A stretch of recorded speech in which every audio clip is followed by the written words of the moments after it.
সবজির বাম্পার ফলনেও কপাল পুড়ছে চাষিদের। সরবরাহ বেশি আর ক্রেতা কম থাকায় জুটছে না দাম।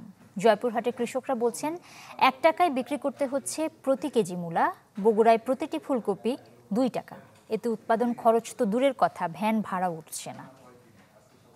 বছর শেষের খুশি নগদে হবে বেশি। নগদ পেমেন্টে নির্দিষ্ট ক্যাটাগরির কেনাকাটায় 300 টাকা পর্যন্ত ক্যাশব্যাক। বগুড়ার মহাস্থান হাট। শীতের সবজি ফুলকপি এই মোকামের বাহার বাড়ালেও মলিন মুখ কৃষকের। কনকনে শীতে ফলানো এই সবজির দাম পাচ্ছেন না মোটেও। মাত্র 2 টাকায় প্রতিটি ফুলকপি বিক্রি করে গুনছেন লোকসান। বাজার মনে করেন যে 100, 150, 80 টাকাও যায়, 60 টাকাও যায়, 50 টাকাও যায়। এখন পর্যন্ত দাম কয়নি। কপি হচ্ছে মনে করেন যে 3 মণ। জয়পুরহাটের আক্কেলপুর বাজার, বস্তা ভর্তি মূলার স্তূপ। অন্য সবজিতে সবার মনোযোগ থাকলেও পাইকারদের হাকডাক নেই এই সবজি ঘিরে।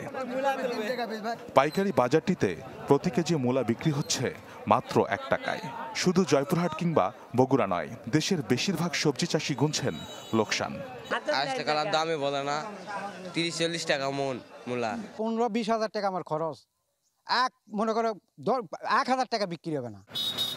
পাইকাররা বলছেন 40 থেকে 100 টাকায় কেনা প্রতি মণ সবজি ঢাকার আড়তে নিতে খরচ হয় আরও 350 থেকে 400 টাকা। এরপর ফেলে রাখতে হয় আড়তে। তাই নিজেদের লোকসান এড়াতে এড়িয়ে চলছেন কম চাহিদার মৌসুমি সবজি।